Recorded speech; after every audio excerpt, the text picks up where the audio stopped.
يا إله الوجود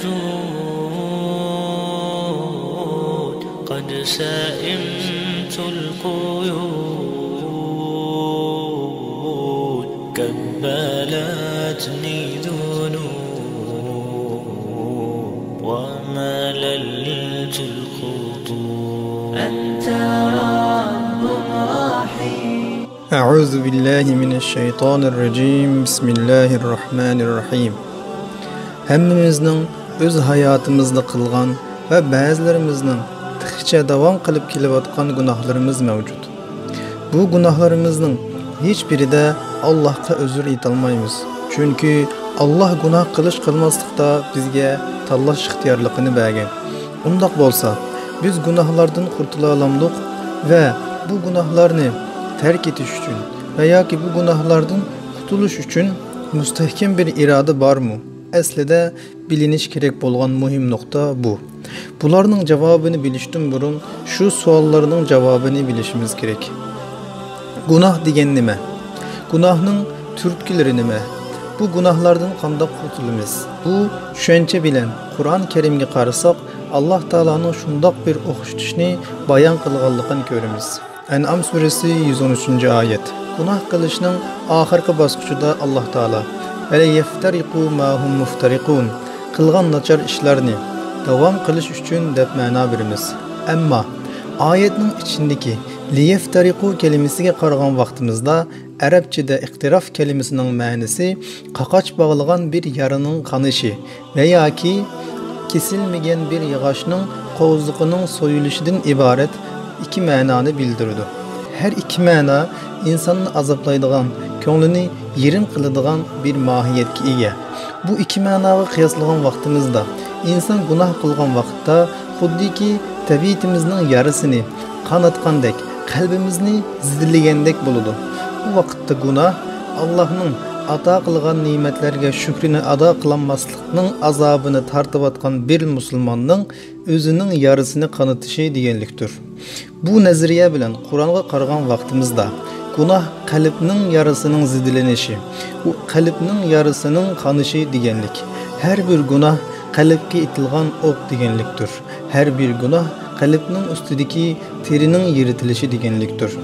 Shuning bilan birlikda bütün alemga rahmat bo'lgan payg'ambar alayhissalatu vassalam bizga gunohni ta'riflab shundoq deydi: "Al-ithmu ma haka fi sadrik va karihta an yattali'a alayhi an-nas." Gunoh sening qalbingni rahatsız qilgan va insonlarning bilib qilishni xohlamaydigan ishdir. Undaq bo'lsa, gunohning alohidaligini tövendikçe bilib yetalaymiz. Birinchidan, qalbimizni Alloh yaratgan tabiatimizdan uzoqlashtirishi. Qalbimizni har doim biyaron qilishi, gunoh qilgan vaqtimizda hech kimning bilishini xohlamasligimiz. Bu bizga gunoh bo'lib yetadi. Buningga binoan payg'ambar sallallohu alayhi vasallam shundoq deydi-ya: "Va illam tastahi fasna' ma shi'ta." Agar hech kimdan xijil bo'lmasang, xohlaganingni qil. Undaq bo'lsa, bir gunoh qandoq qilinadi va qilishga turtki bo'lgan sabablar qaysi degan vaqtimizda Alloh azza va jalla An'am surasi 112-oyatda bizga bularni yo'ritib berdi. وَكَذَلِكَ جَعَلْنَا لِكُلِّ نَبِيٍّ عَدُوًّا شَيَاطِينَ الْإِنسِ وَالْجِنِّ يُوحِي بَعْضُهُمْ إِلَى بَعْضٍ زُخْرُفَ الْقَوْلِ غُرُورًا وَلَوْ شَاءَ رَبُّكَ مَا فَعَلُوهُ فَذَرْهُمْ وَمَا يَفْتَرُونَ. Shuningdek, ya'ni bu mushriklarni sana düşman qilgandek, insonlar va jinlarning shaytonlarini har bir payg'ambarga düşman qildik. Ular aldash uchun shirin so'zlar bilan bir-biriga vasvasa qiladi. Agar Parvardigor xolisa, ular bu ishni, ya'ni payg'ambarlarga bo'lgan dushmanlikni qilmaydi. Ularni o'zlari tuzgan hiyla-mikillar bilan qo'yib bergan deydi. Bu oyatlardan mono 4 bosqichni yakunlab chiqara olamiz. Birinchisi shaytonning quloqqa pisildishi. Ikkinchisi ko'nglimizning moyil bo'lishi. Uchinchisi ko'ngillarimizning u gunohni gunoh shaklida ko'rmasligi va to'rtinchisi bu bosqichda bu gunohni qilish. Bu sababli hayotimizning yangi sahifasini ochishning va gunohlardan qutulishning yo'lini tepishga hammamiz birlikda tirishaylik. Ya'ni oxirgi savolimizning javobini topishga tirishaylik. Gunohdan qanday qutulamiz? Agar biz gunohlarimizdan qutulishni xohlasak, eng burun o'zimizga bir mahshar maydoni qurishimiz kerak. Ya'ni payg'ambar sallallohu alayhi vasallam deganidek, u qiyin kun kelishdan burun o'zinglardan hisob ilinglar degan bu hadisiga binoan o'zimizga bir hisob maydoni qurishimiz kerak. Bu hisob maydonida her qilgan ishimizni, muomalamizni, ibodatlarimizni samimiyat elgikidan o'tkazishimiz kerak. Bunun shakli qandoq bo'ladi? Qiziqsangiz, keling qarindoshim, hep birlikte shularni birlikte tecrübe qilaylik. Birinchi bosqich.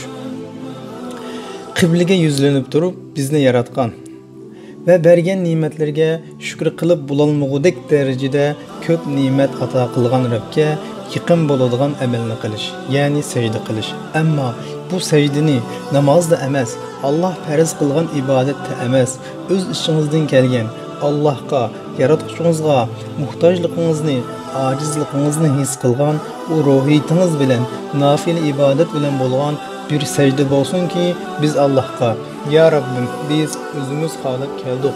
Acizliğimizni, sana bolgan muhtajlığımızını his kıldık. Sana hem sonalar bolsun bizge bu nimetini nasip kıldın diyen bolaylı. İkinci basqışta secde kılgan vaktimizde özümüzün hatalıkını oylanışqa, Allah'a en yakın yerde özümüzge, men Allah'ın yaratkan şu yerde Allah bana nimet kılıp bergen bu azalarım bilen şu hatalıklarını kıldım diyen halda hicalet ilkide puşayman kılganlıkımızını bildireyli. Qarindaşlarım, biz qanchalik inchki bir şekilde özümüzden hesap alsak şu kadar pişmanlık duygusu yaşayımız ve kılganlarımızdan ökünümüz. Üçüncü basqışta bütün oy xiyallarımızını o günahını kılgan a'zoyimizga merkezleştirip o'xishi bo'lmagan, sizdan boshqasini nisb qilolmaydigan, kamtuklik bo'lmasdan yaratgan Allohim, men seni ato qilgan bu ne'matning qimmatini bilamadim degan holda o'ylanish, nimishqa yaratilganligini, ammo nimaga ishlatganligini o'ylash va pushmonlik his qilish.